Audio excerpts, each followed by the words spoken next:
Assalamualaikum, selamat malam saudaraku. Malam ini kita akan melihat perkembangan larva lele yang sudah berumur 30 hari dengan kepadatan tanam 4.000 ekor per meter kubik air. Bagaimana kondisinya? Kita ikuti video ini sampai tuntas.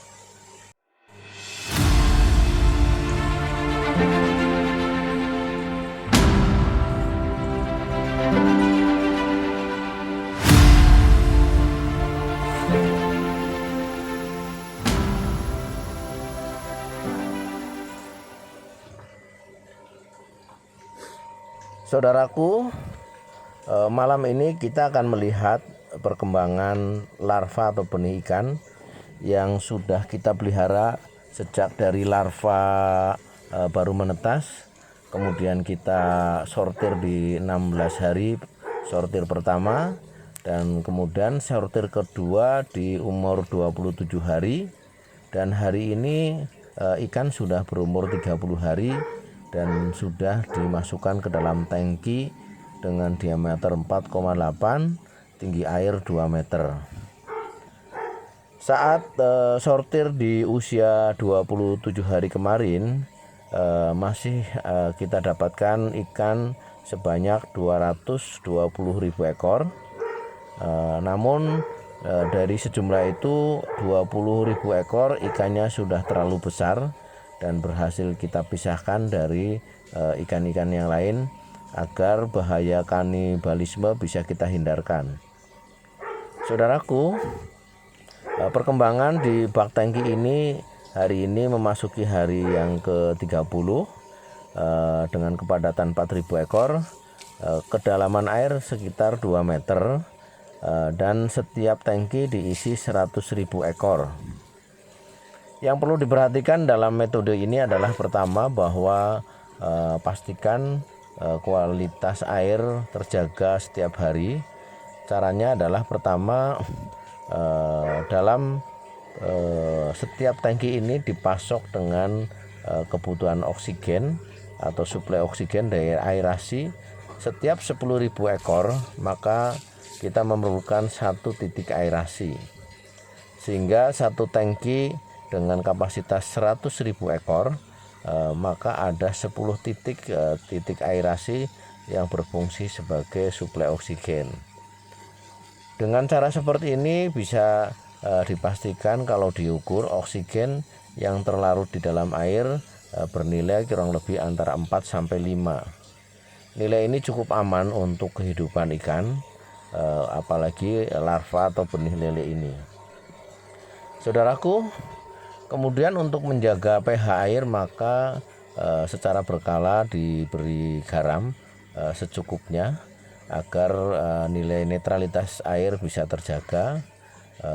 Kemudian untuk menjaga kestabilan suhu maka kolam ini diberi atap plastik UV sehingga tidak terpengaruh oleh hujan secara langsung dari luar yang bisa mengakibatkan perubahan suhu dan pH yang cukup mendadak.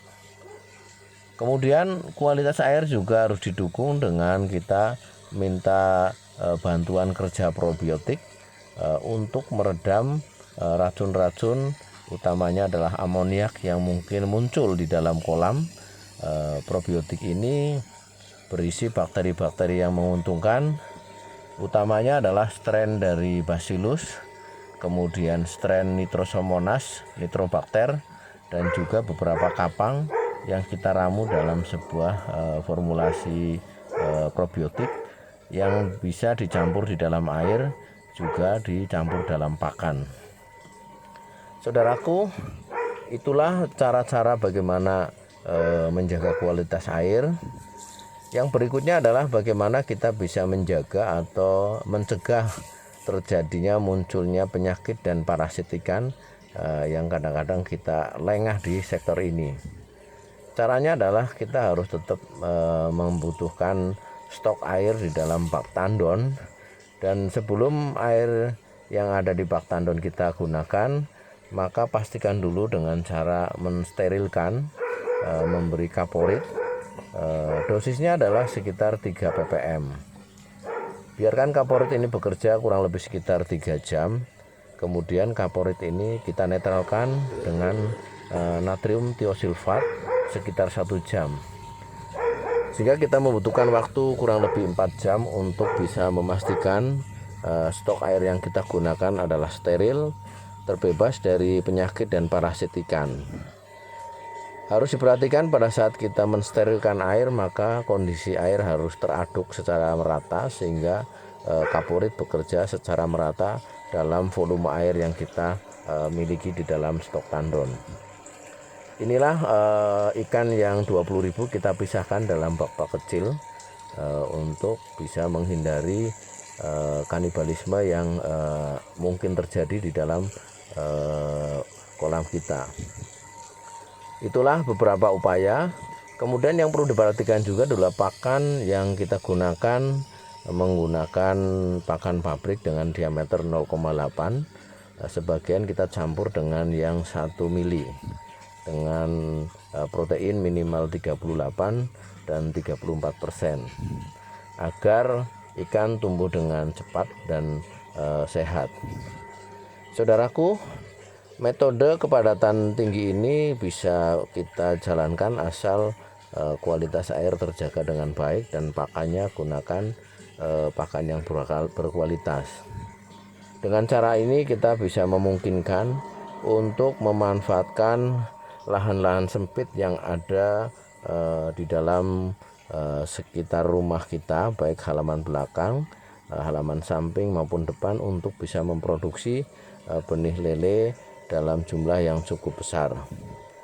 Karena setiap 1 meter lahan yang kita miliki sebenarnya bisa berpotensi untuk memproduksi benih lele ukuran 78 sekitar 4.000 ekor.